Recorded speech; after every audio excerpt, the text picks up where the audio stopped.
cette vidéo, je vais vous raconter l'histoire de Cuba et je vais vous présenter les petites images et les vidéos que j'ai prises de ce pays.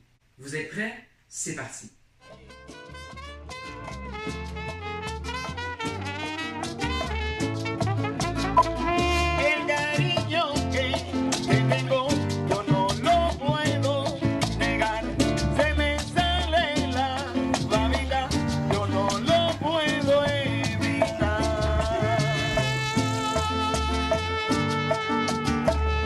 La République de Cuba est un pays situé en Amérique, plus précisément dans les Caraïbes, et encore plus précisément ici. Cuba est la deuxième île la plus peuplée des Caraïbes, avec environ 11 253 000 habitants. La capitale de Cuba est la Havane. Celle-ci est la plus grande ville des Caraïbes, avec 2,4 millions d'habitants. À Cuba, la langue officielle est l'espagnol, et les deux monnaies utilisées sont le peso cubain, qui est utilisé par les habitants, les Cubains, et le peso convertible, celui qui est utilisé par les touristes.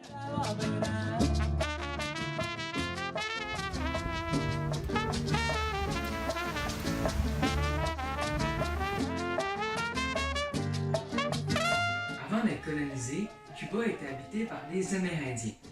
C'est en 1492 que Cuba a été colonisé par l'explorateur espagnol Christophe Colomb. La domination espagnole dura jusqu'en 1898 à la suite de la signature du traité de Paris. Le traité de Paris, c'est en fait un traité signé entre l'Espagne et les États-Unis pour mettre fin à la guerre hispano-américaine. Pour ceux qui ne connaissent pas la guerre hispano-américaine, en fait, le 15 février 1898, un navire américain qui se trouvait dans le port de La Havane explosa dans des circonstances encore inconnues à ce jour. Les États-Unis, pensant que c'était une déclaration de guerre des Espagnols, décidèrent d'intervenir et d'attaquer Cuba. L'Espagne avait envoyé 1 million d'hommes, mais peu sont retournés en Europe après les combats, à cause de décès par maladie, de morts au combat, ou à cause que les conditions de vie étaient bien meilleures à Cuba. C'est à ce moment que le traité de Paris fut signé pour mettre fin au combat. L'Espagne va alors céder quelques îles aux États-Unis, dont l'île de Cuba. Les troupes américaines vont donc occuper l'île entre 1898 et 1902.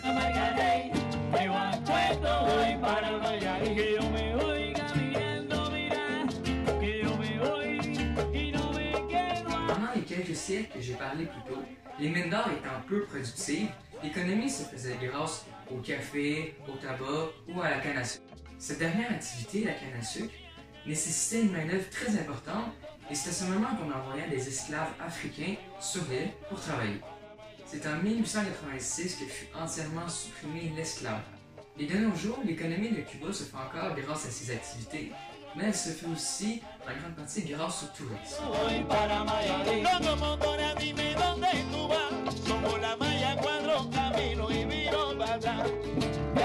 Il y a eu deux guerres d'indépendance.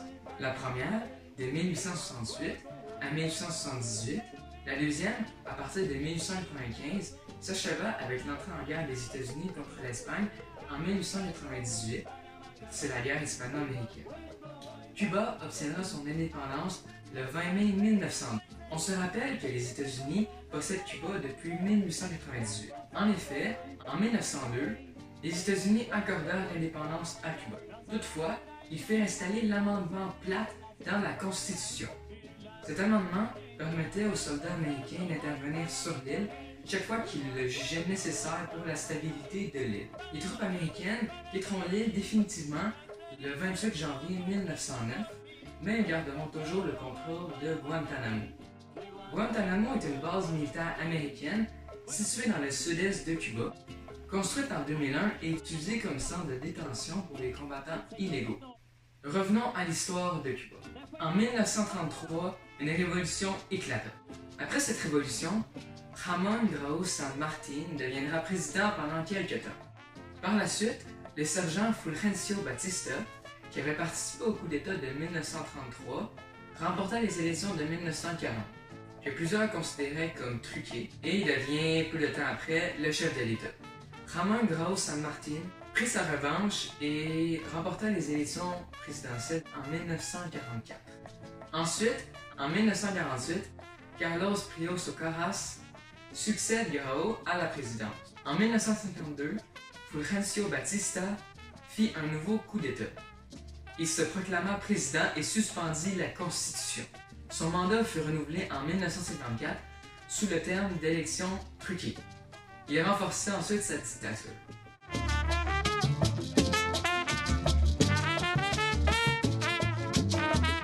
Fidel Castro arriva en 1959. Il mena une révolution et parvint à éliminer le dictateur Batista avec l'aide de son frère et de Che Guevara.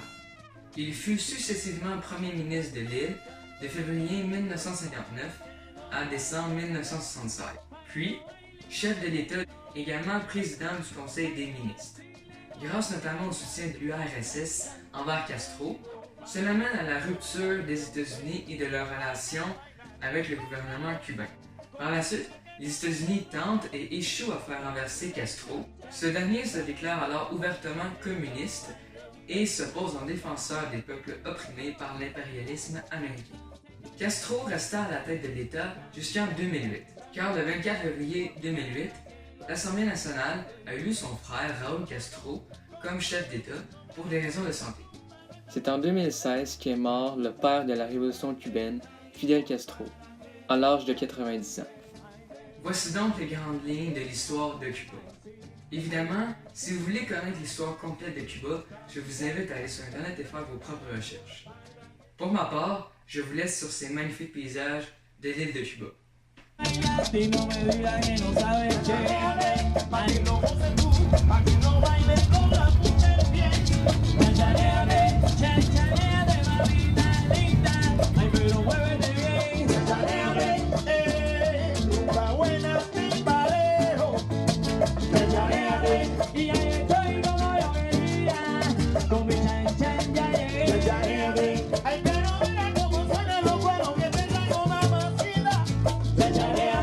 Si yo